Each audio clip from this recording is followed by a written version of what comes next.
عليه وعلى آله وصحبه ومن تبعهم بإحسان إلى يوم الدين، ثم أما بعد. طيب، بداية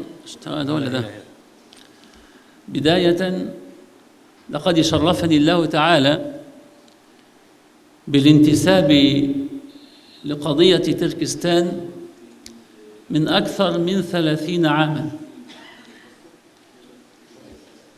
وهذا المؤتمر كان أكثر من حلم، بل ربما كان يعتبر في وقتها وهماً أن نتخيل أن يقيم طلاب تركستان مؤتمراً عالمياً تحضر فيه تلك المؤسسات، فهذا بفضل الله تعالى إنجاز ليس قليلاً وبداية موفقة بإذن الله سبحانه وتعالى، فليستمروا على هذا النهج وسيفتح الله تعالى لهم وبهم.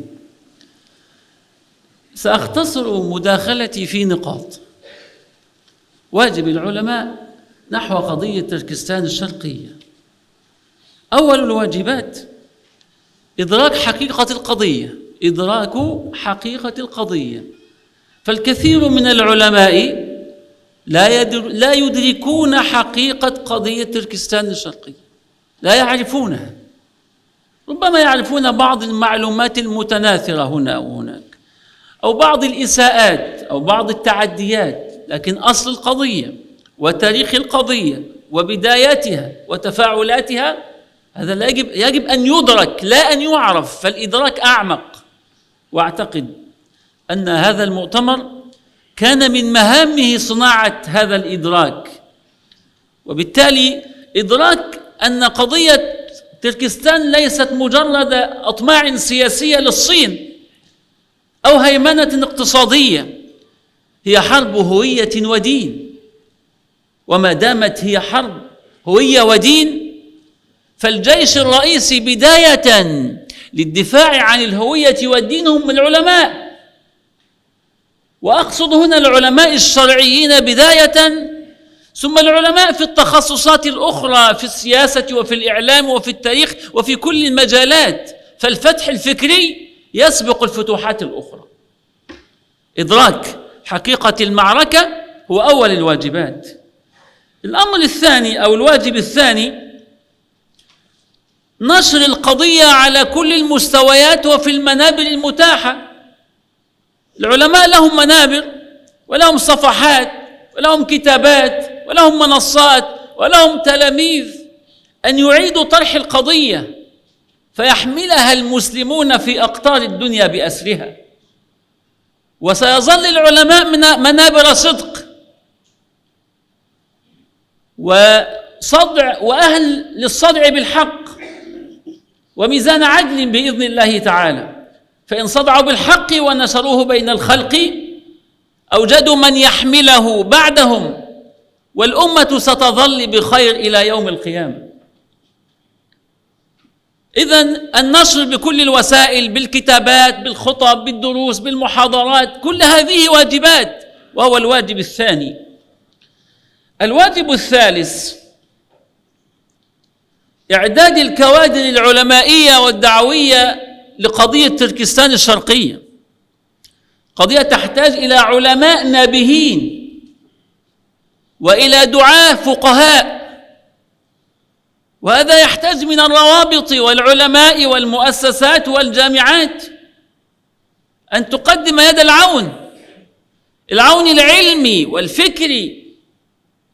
والطلاب الإغور من أفضل من عرفت في طلب العلم، تعاملت معهم ودرست لهم، ومن أفضل من عرفت حرصا على طلب العلم. بل أذكر هنا أننا ونحن ندرس لهم، وهنا في النظام الرسمي يوم السبت والأحد أجازة رسمية، قدموا طلبا رسميا بإلغاء هذه الأجازة لأنهم ليسوا في حاجة لها. هم يحتاجون إلى طلب العلم أكثر من حاجتهم للراحة، وحينما نرى ذلك فيهم يجب علينا أن نقدم نحن وأن نقوم بواجباتنا. وقد أكرمنا الله تعالى بتخريج دفعتين من الإغور السنة الماضية والتي قبلها، وأنتهز هذه الفرصة الآن لأقول للإخوة في اتحاد تركستان الشرقية تفعيلا لهذا المقترح أن أقدم لهم هدية مجانية 20 منحة ماجستير ودكتوراه، 20 منحة ماجستير ودكتوراه مجانية لطلاب تركستان الشرقية في تخصصات السياسة الشرعية وفي الإعلام الدعوي وفي إدارة الأعمال وفي الدراسات الإسلامية. فهذا نموذج، وهذا من الواجبات التي يجب أن نقوم بها عمليا، وهذا نبدأه من اليوم، وهذا في صلاحية الاتحاد يستطيع أن يفعله من هذه اللحظة. وأقول أن هناك جامعات كثيرة تستطيع أن تفعل وتتمنى أن تفعل، ويجب علينا أن نفعل الجميع. جامعة طرابلس في لبنان اتصل بي رئيسها اليوم وقال نحن نقدم أي خدمات لطلاب تركستان الشرقية. هذا من الواجبات كذلك على العلماء الحماية الفكرية للإيغور في الخارج من التحريف والتجريف. طلاب الإيغور كغيرهم أصابهم تحريف وتجريف. هناك من أراد أن يبعدهم عن قضيتهم فذهبوا يمنة ويسرى يعيشوا بلا قضية كما يعيش الناس. ومن الإيغور في الخارج الآلاف، عشرات الآلاف، ولكنهم تم تجريف الأفكار للأسف الشديد وانزاحوا عن قضيتهم. ومن التجريف كذلك أن فئاما من المخلصين، وأقول من المخلصين، تم التغرير بهم، وهذا لأنه لم يحدث حماية فكرية لهؤلاء، لم تحدث فكرة. فالعلماء يجب عليهم الحماية. منهم من انحاز في الانحلال وسقط فيه، ومنهم من ذهب في التشدد وذهب فيه. وواجب العلماء أن يقدموا يد الغوث الفكرية. وأقول الإغاثة الفكرية يا إخواني أحيانا تسبق بكثير الإغاثة المادية في الطعام والشراب، وإن كان الجميع من الواجبات.